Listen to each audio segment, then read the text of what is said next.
Donc, bienvenue à tous, nouvelle vidéo. Vous êtes nombreux à m'avoir demandé si mes comptes bancaires au Vietnam ont été fermés. Et tout ça suite à la vidéo de Mark Blursky. Il a fait une vidéo où il disait que 86 millions de comptes bancaires au Vietnam ont été fermés. Et vous savez quoi? C'est la vérité. J'y suis allé à la banque, je leur ai demandé. Parce que moi-même, j'ai des comptes bancaires ici.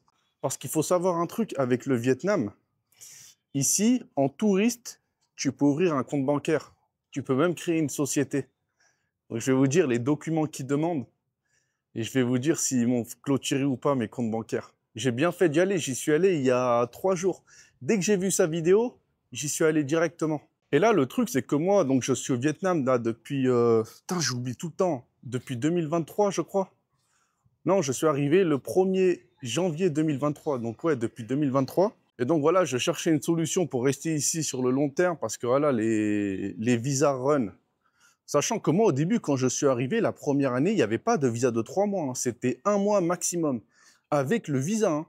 Quand tu payes, c'est-à-dire que quand tu payes sans payer, juste avec un passeport français, tu avais droit à 2 semaines. Et si tu payais, tu avais droit à 1 mois. Et là, depuis août dernier, je crois, ils sont passés à sans payer, c'est 45 jours. Et si tu payes, tu as droit à 3 mois. Donc moi, même en payant, c'était que 1 mois. Hein. Donc tous les mois, je devais aller en Thaïlande, Malaisie, je faisais des allers-retours, des trucs comme ça. Donc tous les mois. Hein. Et après, je me suis dit, vas-y, il faut que je trouve un visa travail. Et là, le truc au Vietnam, ça, j'avais déjà fait une vidéo sur ce sujet-là. Mais voilà, ça vaut pas le coup de travailler ici pour une entreprise vietnamienne. Les salaires, ils sont beaucoup trop bas et ils vont pas te prendre toi. Mais là, on s'éloigne du thème de la vidéo. Donc là, document pour ouvrir un compte bancaire en tant que touriste. Moi, les seuls trucs qu'il m'avait demandé, c'était mon passeport. Voilà, tu te pointes avec ton passeport. Il m'avait demandé mon visa touriste. Donc là, faites gaffe, il faut un papier. Hein. Tu vois, ça, c'est juste histoire de le mettre dans le dossier. Tu vois, un papier. Donc moi, c'était le visa touriste avec la date d'expiration qui arrivait le mois prochain, tu vois. Et un numéro de téléphone vietnamien. Les numéros de téléphone vietnamiens, bah, tu te prends à l'aéroport. Je crois que tu peux même prendre des abonnements en étant en touriste. C'est n'importe quoi. Parce qu'ici, tu peux très bien avoir un abonnement et recharger ton abonnement de numéro de téléphone au 7-Eleven. Tu achètes des recharges, tu t'envoies le code là par SMS ou je sais plus comment et ça va te recharger ton forfait. D'ailleurs, c'est ce que je fais depuis 3 ans. Donc ça, c'est pour ouvrir un compte particulier. Après, pour ouvrir un compte après, tu peux aussi ouvrir un compte entreprise. Hein. Et tout ça en étant touriste, les gars. Hein. Et un compte entreprise, la condition, c'est pareil qu'avant, sauf que dans le compte, il faut mettre 10 000 $. Donc 10 000 $ à l'époque, c'était ça faisait 250 millions de Vietnamese dong. Ça, on verra un petit peu plus tard dans la vidéo, mais ici, c'est une vraie monnaie de singe. Là, tout de suite, tu te retrouves à parler en millions, en milliards. Ça va trop vite. Donc là, voilà, si tu as déjà juste 10 000 $ à côté, tu peux déjà ouvrir un compte entreprise. Après, on va parler de la compliance. Parce que même ça, c'est bien que quand tu viens de France, tellement en France, c'est compliqué de tout faire. Moi, j'avais l'impression qu'au Vietnam, c'était pareil. Je me disais, putain, mais jamais de la vie, ils vont me laisser poser 10 000 $ comme ça. Ils vont me dire d'où vient l'argent, tu vois, les histoires de compliance, origine des fonds, pour lutter contre le blanchiment, machin. Mais ils en sont pas là encore ici.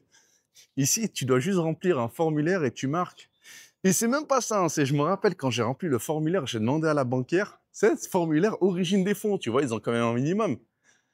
Quelle est l'origine des fonds? Et je lui ai demandé à la concierge, je lui dis, je mets quoi ici? Elle me dit, mec, c'est tes économies. Et du coup, je marque, c'est mes économies. Tu signes et voilà. Après, les données biométriques, ça aussi, Mark Blursky, il en parlait, ça aussi, c'est la vérité. Quand tu ouvres ton compte bancaire au Vietnam, mais ça, en fait, ils te le font directement à l'agence. Donc, que ce soit un compte particulier ou un compte entreprise. Hein. Donc, ils vont te prendre en photo directement à l'agence. Tu sais, elle a une webcam. Voilà, et elle te prend en photo directement à l'agence. Donc là, déjà, ils ont ta tête, ils ont ton passeport. Et en plus, ils te demandent aussi les empreintes digitales. Mais les empreintes digitales, en fait, c'est pas eux à l'ancienne, tu vois, avec le truc de l'encre, comme en garde à vue, tu vois, c'est pas ça. C'est que là, ils te prennent tes empreintes digitales, mais ils vont juste te créer un compte sur l'application mobile. Ils vont te demander de télécharger l'application mobile de la banque. Donc, tu la télécharges sur ton téléphone. Et dans l'application mobile, en fait, c'est là que tu rentres tes données biométriques. Et ça, tu dois le faire là-bas devant eux parce qu'ils doivent le valider en même temps. Donc, tu es là, tu télécharges l'application, tu mets tes empreintes digitales ou bien le Face ID, je ne sais pas si ça, ils le récupèrent.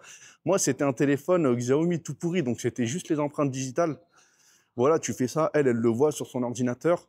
Après, elle te valide et après, tu auras les accès à ton compte bancaire depuis l'application mobile. Et enfin, dernier truc à savoir, si jamais vous êtes en tant que touriste et que vous voulez ouvrir un compte bancaire particulier ou entreprise, encore une fois, vous n'aurez pas de carte bancaire. Parce que voilà, là, ça aurait été abusé si en plus ils donnent des CB. Donc, tu n'as pas de carte bancaire, mais tu as l'application.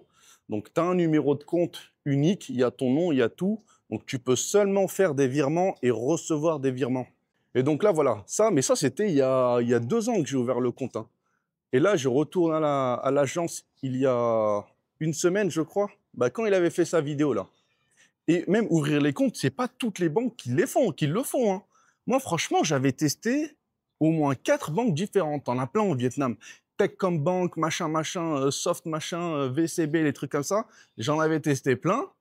Tous, ils m'ont refoulé. Ouais, non, on sait pas, on n'a pas l'habitude, on n'a encore jamais ouvert de compte pour les touristes, donc non, on sait pas, on fait pas. Tu vois, après, c'est la meuf qui travaille à la.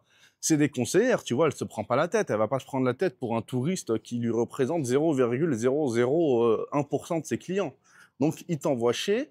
Et il y avait une agence aussi, il m'avait dit non, une agence d'une banque. Et après, un jour, j'y vais, je sais plus, je vais dans un magasin. Et tu avais la même banque, mais sauf que c'était une autre agence. J'étais pas allé, je me suis dit, vas-y, je vais retenter, même s'ils m'ont envoyé chier. Et eux, bah, ils ont accepté de m'ouvrir un compte bancaire en tant que touriste. C'était au district 4. Ceux qui veulent le nom de la banque, vous pouvez m'envoyer un message sur Discord, je vous le donnerai. Enfin, ceux qui veulent le nom de l'agence même, parce que là, c'était la même banque, mais il n'y a pas toutes les agences qui acceptaient.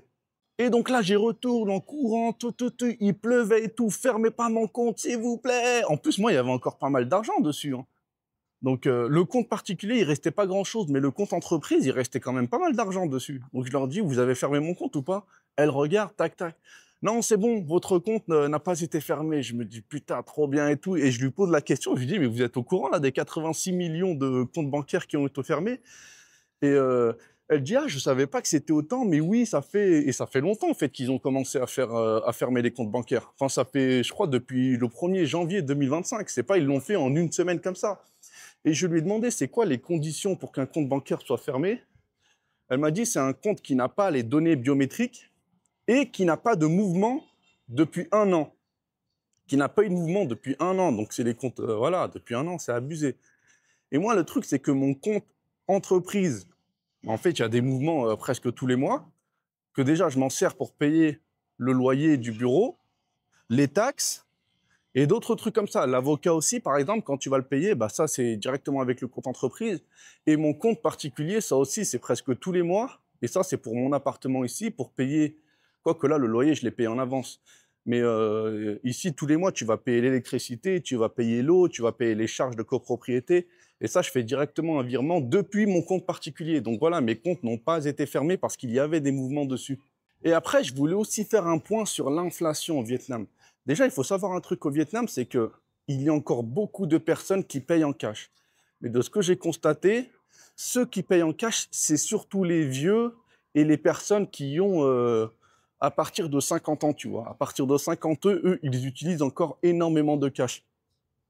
Mais par contre, la plupart des jeunes, la jeune génération, que ce soit 20 ans, 30 ans ou même 40 ans, tu vois, ils payent énormément avec le QR code. Dès que c'est possible, ils payent en QR code avec leur téléphone. Et après, bien sûr, quand ils vont manger la street food locale dehors, bah, ils sont obligés de payer en cash parce qu'ils n'ont pas les TPE là-bas. Et tout ça pour vous dire que l'inflation au Vietnam, c'est un truc de malade mental. Quand tu regardes les chiffres sur Internet, ils vont te dire ouais, 3, 4, 5%, mais c'est beaucoup, beaucoup plus. Et je le vois en direct, l'inflation. Je vais vous donner l'exemple des canettes de Coca. Les canettes de Coca, quand je suis arrivé à l'époque, donc en 2023, c'était 13 000 dong la canette, hein. Et là, en 2025, 15 000 dong. Chaque année, je vois, ça monte de 1000. Donc là, regarde, en 2 ans, inflation de 20% déjà.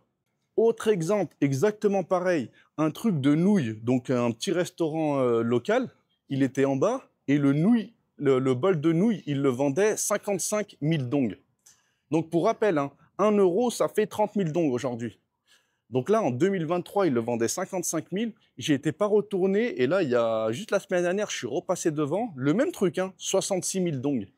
Augmentation de 20% en l'espace de 2 ans. Donc t'imagines le truc, inflation de 10% par an. Il y a plein de machins comme ça monte de malade mental les prix ici. Et ceci nous emmène donc au point suivant, la ruée vers l'or des Vietnamiens. Je vous jure, au Vietnam, il y a un délire avec l'or. Et là, ça ne concerne plus que les vieux, les anciennes générations, hein. Là, c'est tout le monde. Tout le monde veut de l'or. Toutes les familles vietnamiennes, elles ont de l'or chez elles. Et je vais vous mettre quelques extraits vidéo, mais là, ces dernières semaines, le nombre de personnes qui achètent de l'or, les métaux précieux, hein, pas de l'or papier, hein, donc que ce soit des bijoux, des pièces, des lingotins, des trucs comme ça, hein. Il y a des files d'attente de malades mentales. Tout le monde veut de l'or, tout le monde accumule de l'or. Ça, je pense que c'est aussi dû à l'inflation, en fait. Le vietnamien, donc, qui, voilà, chaque année, qui se mange 10% d'inflation, tu m'étonnes que c'est pas tenable. Et en plus, tout cet or-là que les familles ont, en fait, elles se transmettent de génération en génération. Et ici, avec l'or, tu peux même acheter un appartement. Tu peux payer ton appartement, tu peux payer une maison en or. Si tu as assez d'or, ça passe. Autre solution aussi, les cryptos. Il y a un délire au Vietnam. Tu peux changer des cryptos contre du cash, donc contre des dongs, sans KYC et sans frais. C'est-à-dire, tu te pointes là-bas, ils vont donner une adresse, tu transfères les cryptos, ils ont une liste, hein, ils n'en ont pas 50 000, BTC, LTC, USDT, bref, les trucs de base, Ethereum. Les réseaux, ils en ont plusieurs, tu as le ERC20, tu as le Tron, tu as le BTC, ça tu choisis, tu leur transfères, ils te donnent des dongs en cash, au taux réel, sans frais, sans KYC, rien, ils savent rien de toi, tu repars avec tes dongs. Et vice-versa aussi, si jamais tu veux acheter des cryptos de manière anonyme, eh ben, tu peux aller là-bas, toi, tu leur donnes du cash et tu leur donnes ton wallet et ils vont te faire le virement de tes cryptos. Au taux réel, sans frais, sans KYC, encore une fois, c'est une dinguerie. Mais ça, c'est impossible que ça dure. J'ai jamais vu ça dans aucun pays. Donc là, je vais vous dire la meilleure marche à suivre pour l'Asie, celle que moi, j'ai mis en place et celle que beaucoup de personnes ont mis en place. En fait, ça sert à rien, il faut avoir le moins de dons possible, le minimum syndical. Sinon, tu vas te faire saigner par l'inflation. Et c'est pour ça que moi, au début, j'avais fait cette erreur. Il me restait encore pas mal de dongs qui me servaient à rien. Tu vois, j'étais là, je les voyais, du papier qui se faisait ronger par l'inflation tous les ans. Donc là, l'appartement, j'ai payé un an de loyer d'un coup. Je me suis débarrassé de tous mes dongs, tiens, un an. Je sais plus, ça m'a fait, il était à 450 par mois, vous ferez le calcul. Donc j'ai payé tout ça d'un coup. Pourquoi? Parce que je me suis dit, le cash que je garde là, il perd de la valeur année après année. Donc, autant m'en débarrasser maintenant, que ça, je suis tranquille. Et après, pour le reste, les paiements dans la vie de tous les jours, le loyer, le mieux de ce que je pense, c'est Revolut. Je paye pratiquement tout avec Revolut. Enfin, quand je vais faire mes courses, quand je vais au 7-Eleven, je vais au restaurant, des trucs comme ça, je paye avec Revolut. Là, il n'y a pas de frais, c'est le vrai taux aussi. J'ai jamais retiré d'argent avec Revolut au Vietnam. Donc voilà, je paye tout. Et j'ai même pas la carte, je paye directement avec mon téléphone, là, NFC. Autre solution, tu ouvres un compte bancaire ici, tu peux le faire en visa touriste, je pense qu'ils le font toujours, mais voilà, il faut aller dans cette agence spécifiquement, il y en a sûrement d'autres qui le font, mais ça, vous pouvez chercher. Et là, vous rechargez votre compte tous les mois, tu vois, vous mettez un petit billet, ce dont vous allez avoir besoin, mais ça vaut pas le coup de mettre 6 mois de loyer sur votre compte bancaire, ou bien si vous dépensez 1 000 € par mois, moi c'est ce que je dépense à peu près ici au Vietnam, ça vaut pas le coup de mettre 6 000 d'un coup, que d'ici là, les 6 mois, ils vaudront plus 6 000 € là, vos dongs. Et pour ça, je rappelle encore une fois, vraiment, j'insiste là-dessus, l'Asie du Sud-Est, ceux qui veulent venir, et c'est la même chose en Thaïlande, hein, mais vraiment, c'est encore plus le cas au Vietnam, c'est pas fait pour être salarié, l'Asie du Sud-Est. Tu vas être payé en dong, tu vas te manger l'inflation, les salaires, ça sera pas des salaires de malades mentaux, tu vois, certes, tu vas gagner plus que les locaux, mais bon, tu pourras pas économiser tous les mois, tu vois, tu vas quand même rester dépendant de ton salaire. Sauf pour les profs d'anglais qui sont natifs, machin. Mais bon, ça, la plupart de l'audience, vous n'êtes pas des anglais natifs. Après, en vrai, un mec là qui vient de France, qui parle anglais natif, sans accent, il a vécu plusieurs années à Londres ou je sais pas où, lui, là, il va largement trouver un taf de prof d'anglais ici. Et là, prof d'anglais, dans des bonnes écoles, tu vas être payé 2 500 € par mois, hein. C'est énorme pour le Vietnam, hein. Putain, les gars, il y a un vent de malade mental. Regardez les plantes, comment elles bougent.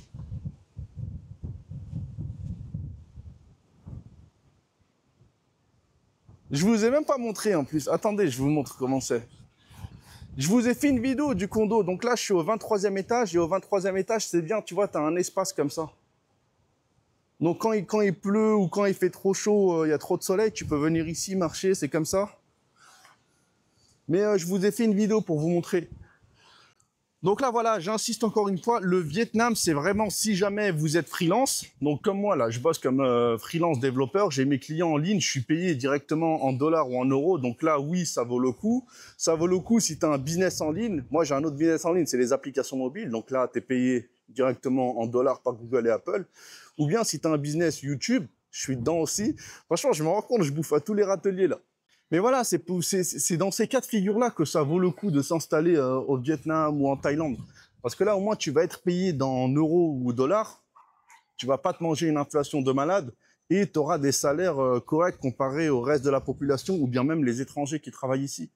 Donc voilà, c'était la fin de cette vidéo. N'hésitez pas à rejoindre le groupe Discord là, pour les personnes qui veulent s'expatrier. On est 1300 expatriés, futurs expatriés. Donc si jamais vous avez des questions ou des trucs comme ça, ceux qui veulent faire un call avec moi pour un projet d'expatriation, vous pouvez aussi réserver un coaching.